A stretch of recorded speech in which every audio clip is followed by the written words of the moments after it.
The investigation into the Long Island serial killer began as a search for a missing woman named Shannan Gilbert, a 23-year-old who disappeared near Gilgo Beach in 2010. When investigators started the search, instead of finding Shannan, they came across body after body after body on a strip of beach on Long Island. It began with the Gilgo 4, then more victims, eventually totaling 10, until Shannan's remains were finally found on another nearby beach. Then, 13 years later, an arrest for the murders of the Gilgo 4, but not for the murder of Shannan Gilbert. Tonight, the attorney representing the family of Shannan Gilbert reveals new information linking the accused serial killer to Shannan's murder. But first, more explosive allegations involving another one of the victims, Karen Vergata, connecting her to the accused killer.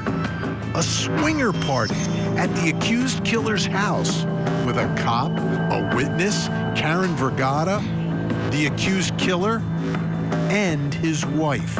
Tonight, we continue our investigation of the Long Island serial killer. I'm Vinny Politan. Thank you so much for joining us. Great to have you with us. This should be a fascinating, eye-opening hour as we take a look at the case of the Long Island serial killer. Let's begin with the accused killer. I mean, how much do we really know about him? It's not a ton. It's not a ton. And I think every time we learn something new, it becomes somewhat surprising. But what we're going to talk about tonight, I think, is the most surprising of any revelation or allegation involving this man that we've seen so far in this case. Granted, the fact that he's a serial killer, obviously, that's the baseline, like we know that already, but finding out those other details about him and his life and allegations. Big question that still is out there also is how many victims are there, right? How many victims are there that are linked to him of the bodies that were found? You know, how many is he responsible for, according to investigators? Are there bodies somewhere else that haven't been found? These are questions that are still lingering and will continue to linger probably for a long time. Happens in a lot of cases with serial killers.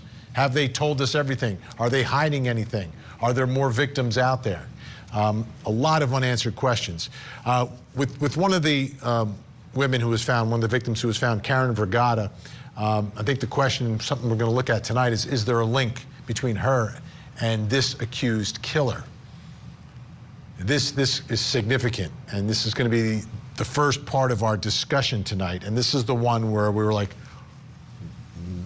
really? Really? For several reasons. And it's because it involves an alleged wild swingers party at the house, at the accused killer's house. Okay, not like abducting someone or, no. Swinger party at his house, one of the victims there. Now, let me give you a little background about this case for those of you who forgot. The police completely botched this from the beginning purposely, the police chief who was in charge of this investigation. So it was sluggish from the beginning. It was difficult to get any sort of traction. Investigators weren't doing their job of investigating for various reasons. But on a side note to that is the fact that these victims and their families were looking for help. And one person who stepped in is the attorney for the family of Shannan Gilbert and other victims in the case. John Ray is his name. He is the one who revealed these new shocking allegations. Take a listen. This is a witness who has every reason to have no bias, no interest in the case whatsoever. She was not a sex worker, is not a sex worker, and instead, back in the 90s, in the 1990s, she was what is known then and now as a swinger. She would have a sex partner, and they would go to certain sex clubs in New York City where they would switch partners with other people of like kind. One of the most important places that they would go was called La Trapeze on West 27th Street in New York, right near Rex Heuermann's office. And this was a notorious place for swapping, for switching partners. The couple went to La Trapeze, and I think it was on the wall at La Trapeze where an advertisement was placed to go to a house in Massapequa Park for partying, for switching, for swapping. They ended up going to Rex Heuermann's house. In the house was the wife of Rex Heuermann and Rex Heuermann and the other girl. The other girl who we believe to be Karen Vergata. Jaw-dropping, right? Let's get into it. Joining me tonight in New York, the attorney representing the family of Shannan Gilbert, John Ray, is back with us. Also with me, former New York State Senator Phil Boyle, and psychologist, researcher, expert on violent crime, and author of the book, The New Evil, Dr. Gary Vergata is with us. And finally, in Portland, Oregon, psychotherapist, author of The Minds of Mass Killers, Siobhan Scott is with us. Welcome to everyone. First thing I want to do, stand by. John, walk us through a few more of these details. We're at the point now. So you found a witness. So this witness has this information. So who is going to this swinging club? Where do they go? What are the circumstances of ending up at the accused killer's house? What the witness says is that La Trapeze, which is notorious for, it's a swingers club. They even have, you belong as a member. And to go in there, you have to have a partner, and to leave, you have to leave with the same partner. She would go there with her partner, who was a New York City police detective, and she would go where she said there were quite a few other police officers who were swingers who were there. I've had that confirmed by other witnesses from La Trapeze. She would go and there on celebratory dates such as Valentine's Day or Halloween and the like, or right around those dates anyway. And in this instance, she went with him to the place in Massapequa Park that had been revealed or advertised in La Trapeze. But they went with, in the back seat, a young girl who was hungry and disheveled, and took her with them. Now, how they came to have that girl, the witness doesn't really know for sure how her driver partner had come to have this girl, but he had her. And the peculiar thing that she mentions, the witness mentions, is that this girl is leaning over in the back seat and bent over towards one side, bent over. What she didn't know, this witness, is that Vergata had just been recently in a car accident that had disabled her back. So that little fact was an interesting fact. Anyway, they go out to Massapequa. Before they get there, they stop at a gas station, and the young girl, who we now believe is Vergata, tells them that she's worried about doing this, and she's reassured, don't worry, the partner sitting here, he's a cop. You have nothing to worry. You're in the hands of a cop.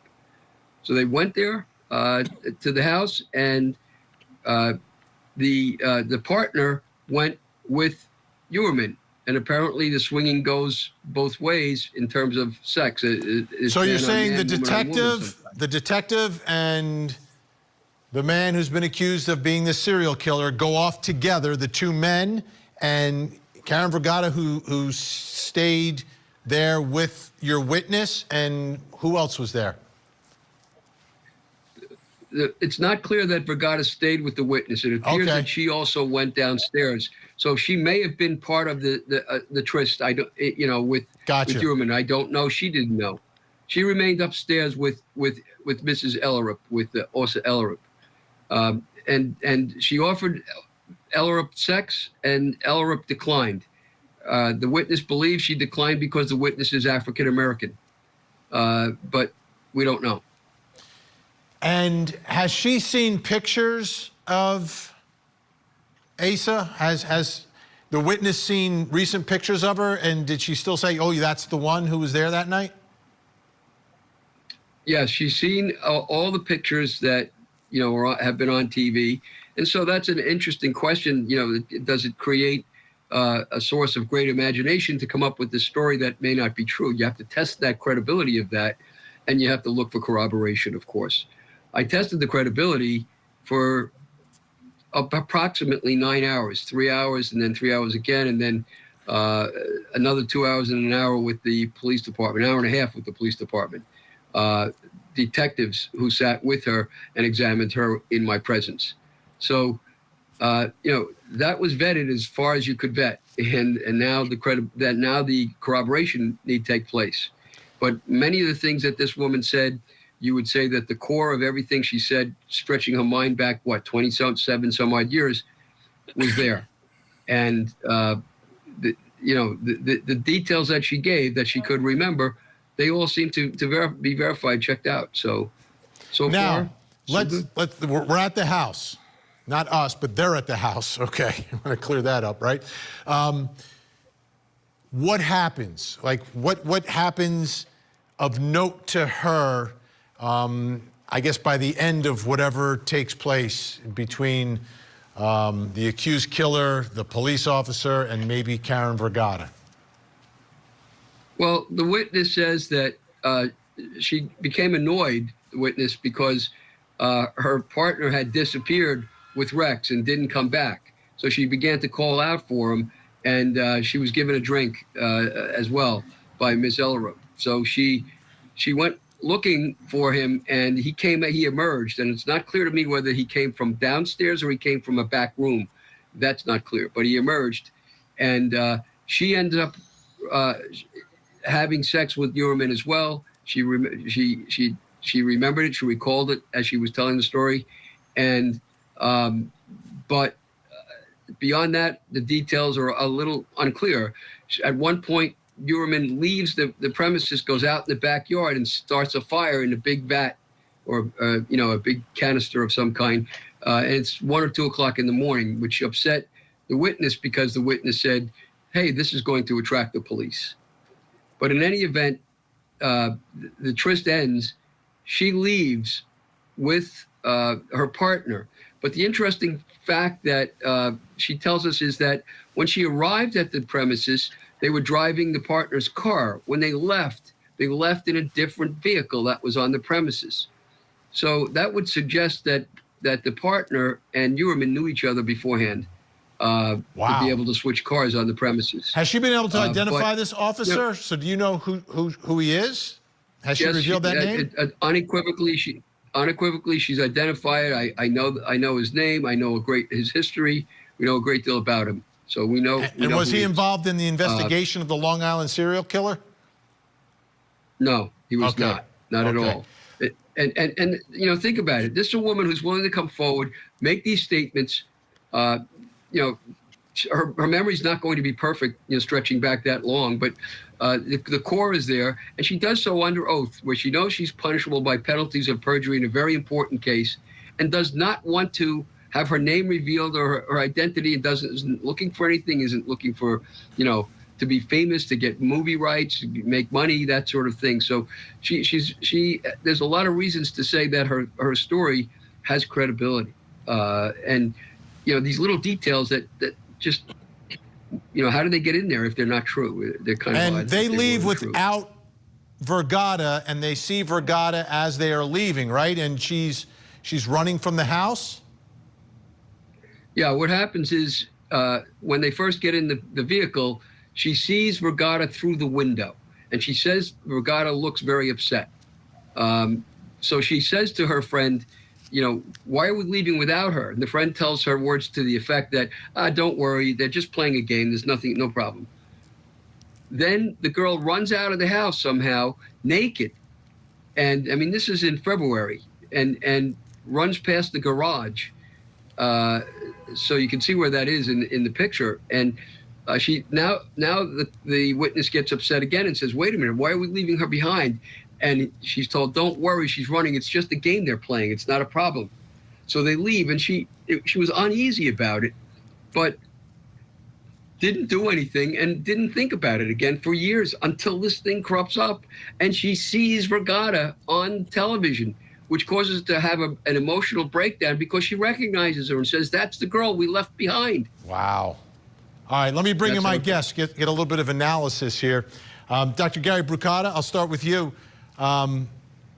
Your thoughts about this alleged behavior, this witness's account, does that strike you as something consistent or viable or potentially truthful in the life of someone accused of what this man's accused of doing? In men who commit serial sexual homicide, which is what is being accused here, it's not unusual to see individuals using every trick in the book to find ways to go out trolling for victims. And what they sometimes do is go into populations where people are open to out of the ordinary sexual activities as a way of kind of feeling out that they can isolate a person for an encounter without the person knowing that it's going to progress to violence.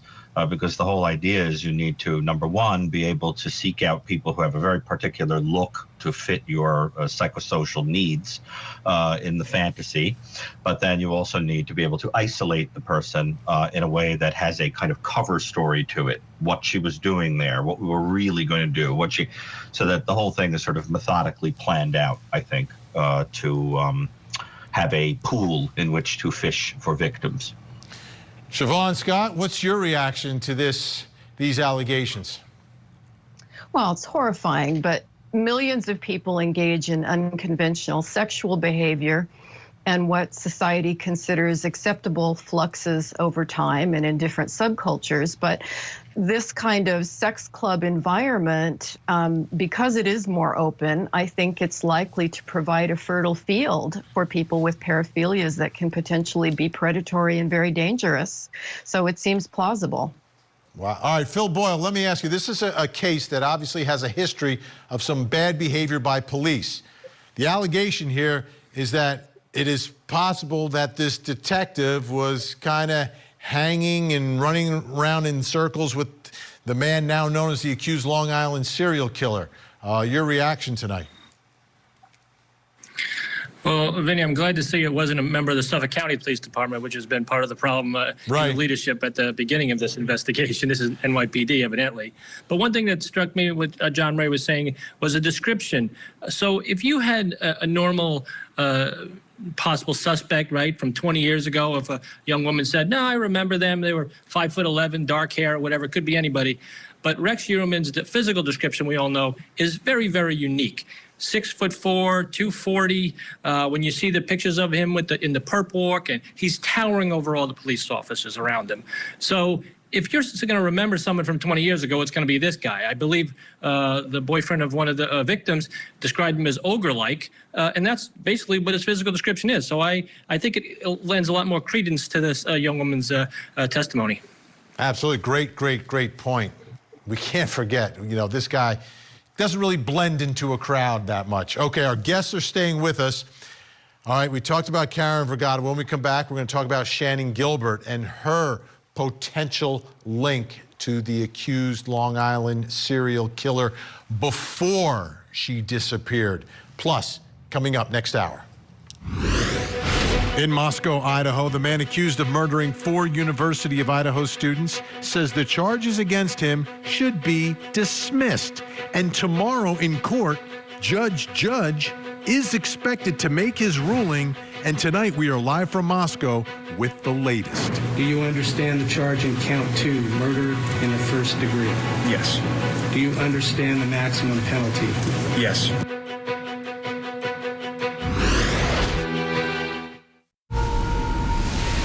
A Wisconsin woman accused of killing her friend with eye drops. And then defrauding her for over $250,000. The state believes this defendant has evidenced her capacity to take advantage of at-risk individuals. Was the victim trying to commit suicide?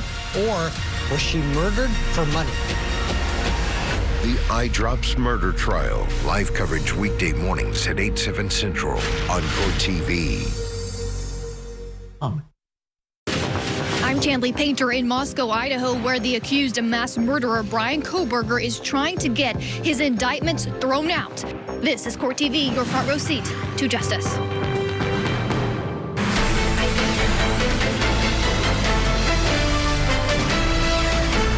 State Police. Yeah, there's somebody after me. I'm sorry? There's somebody after me. Where are you? There's somebody after me. Okay, where are you? There's somebody after me. Where are you, ma'am? I don't know. No, stop it, please. Stop it, please. Please stop it. Please stop it. No, please. Stop it. Please stop it. No. Let me fix that. Please stop it. No, please stop it, please. Please stop it. Please. No, what are you going to do to me? What are you going to do to me? Stop it. Please, get him out of here. These people are plotting to kill me. That's the 911 call from Shannan Gilbert that started the whole investigation that uncovered this serial killer in Long Island. But Shannan Gilbert has not been directly linked to that killer. That was when she disappeared. They went looking for her. They found a whole bunch of other victims, but so far they have not connected Shannan Gilbert's murder to the Long Island serial killer. Now, I want to show you an affidavit from a taxi driver, female taxi driver, and this incident predates the disappearance of Shannan Gilbert. Here's what the taxi driver is saying. I was told by the dispatcher that the prospective passenger had asked for a female driver and that she locked herself in the bathroom in the room at the motel. A very large man came out. He appeared to have a big belly. He ran to the side street. He tried to block his face and arms. Then a girl ran out. She was petite. She was crying and shaking. She said he placed a thick white envelope on the nightstand of the room. She said the envelope was filled with cut up paper. She said he shook her and that he was aggravated. So she ran into the bathroom and locked herself in. I saw her on TV where she was identified as Shannan Gilbert. Shannan Gilbert, big guy. Let's bring back in our guest, John Ray, the attorney representing Shannan Gilbert's family, Phil Boyle, Dr. Gary Vergata, and Siobhan Scott. All right, John, do we know the time frame of this? Like, how close in time is this, what happened at this motel, to the time when Shannan Gilbert made that 911 call? The witness is not certain of the exact date, but she puts it in a range of approximately October of 2009 up to December of 2009, which is within months of when Shannan disappears. And does this taxi driver identify the man who's now accused of being the serial killer as that big, large man who came out? The witness identifies that big man as Rex Heuermann. He was trying to cover his face with his arms, putting them up in this fashion to block as he ran. And he entered into what she recognized as I think it was a green and blue, sort of, I don't know what you would call it, but SUV, truck, something. And he got in there, but she was able to see him because she had, he ran out into her lights. So she identifies him that way. But remember, she sees him again. Right. So let's talk about the second time that she sees the accused killer, the same female taxi driver. Yes. In this instance, which she's not sure of the exact stretch of time, whether it was a few days or a few weeks later, she gets a call from her dispatcher to go pick up somebody named Matt by a bar or at a bar over in what could have been Ronkonkoma, could have been Bohemia, which is, off the Long Island Expressway. And she goes to pick up Matt, and she's given a destination, as all drivers have been.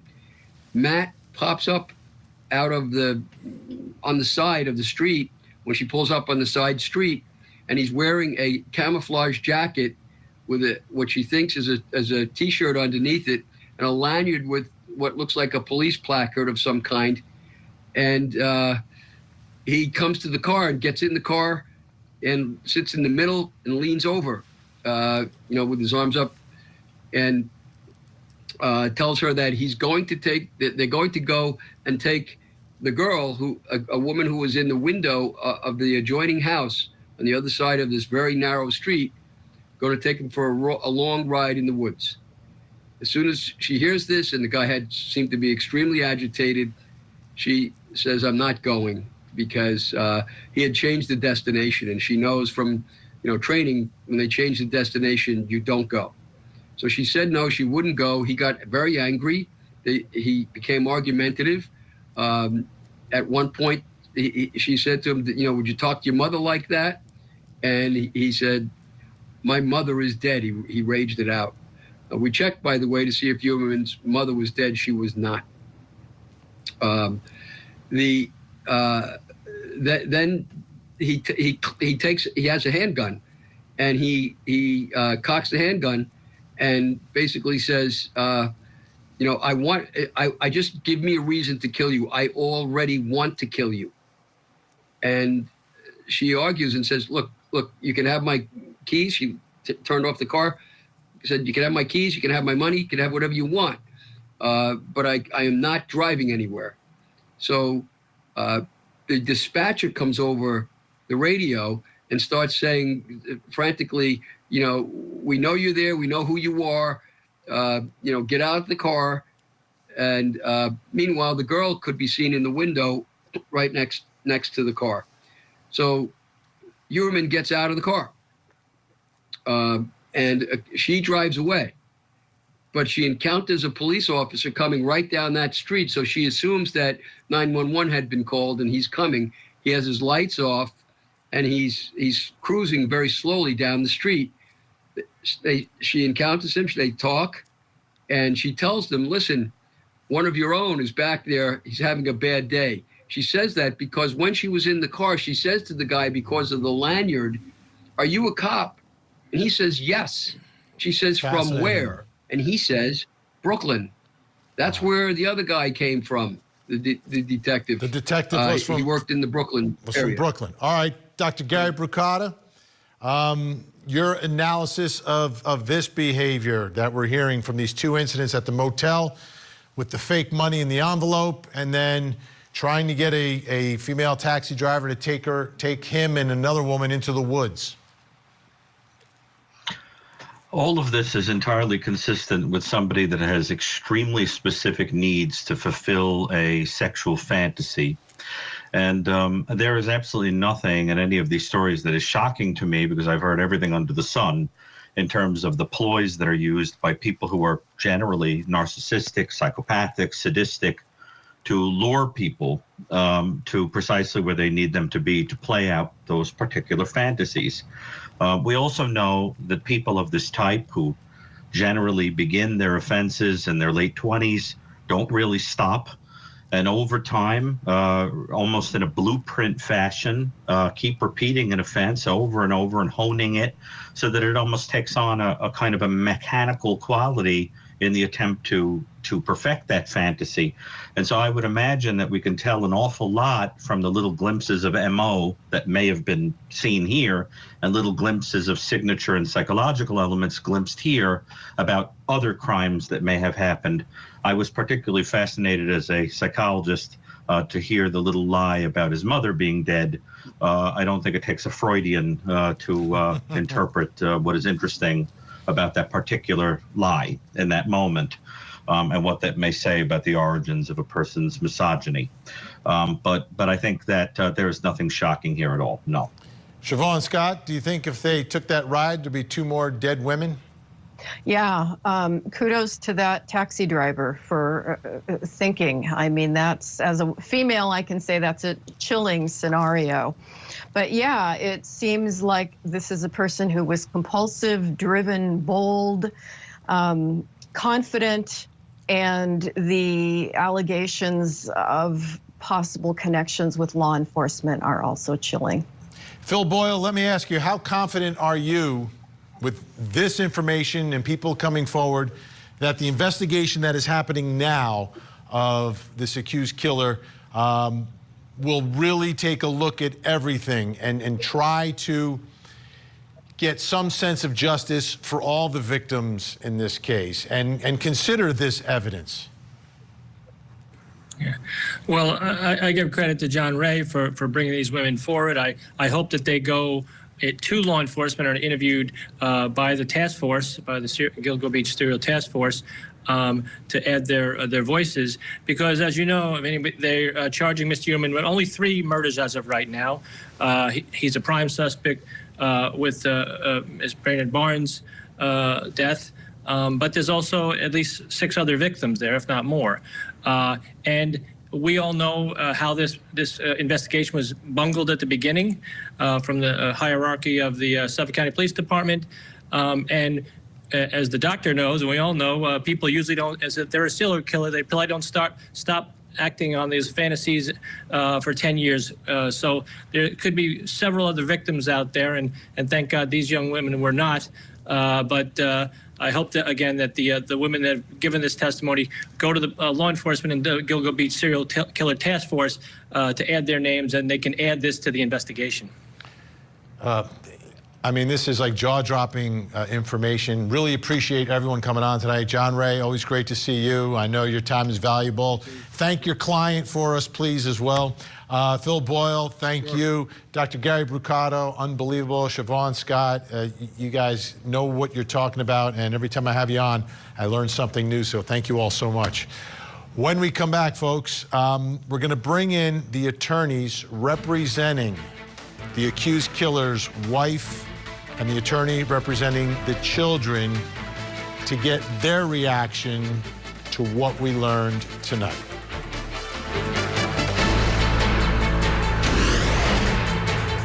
A brilliant law professor gunned down. In the midst of a bitter custody battle. Now the victim's former brother-in-law, a prominent South Florida dentist, accused of being the mastermind behind the murder. Florida prosecutors are setting their sights on Charlie Adelson. 3 people have already been convicted for their role in the plot. Now, will Charlie Adelson's own words come back to haunt him? The Dentist Mastermind Murder Trial. Live coverage weekday mornings on Court TV.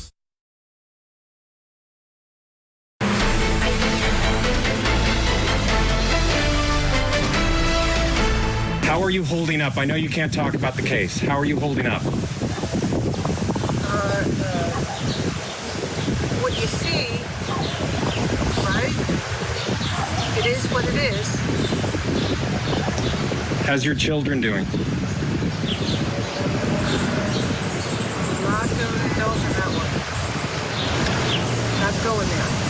Have you spoken to your husband? And I'm not going there either. That's already been, his lawyer has already answered that question. How are you getting through the day with media and with all the questions? I know it must be tough. Moment by moment, not hour by hour, moment by moment.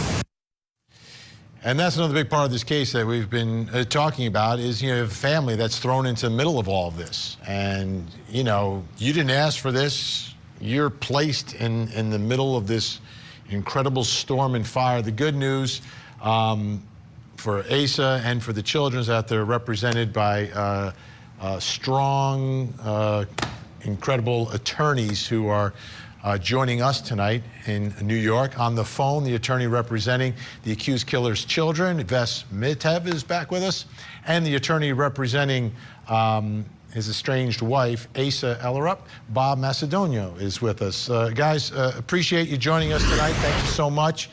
I just want to take a moment, because we talked about this alleged party that happened at the home, and I want to read from a part of the affidavit of this witness/swinger.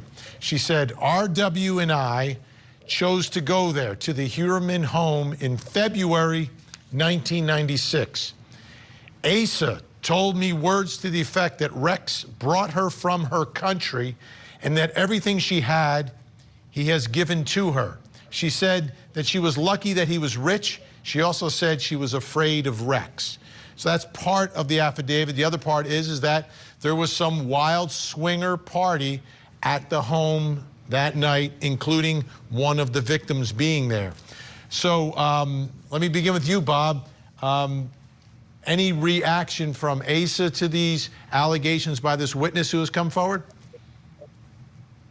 Well, I would tell you, categorically denies them. They are a complete figment of Johnny Ray's imagination and or the witness that he may have had through that affidavit.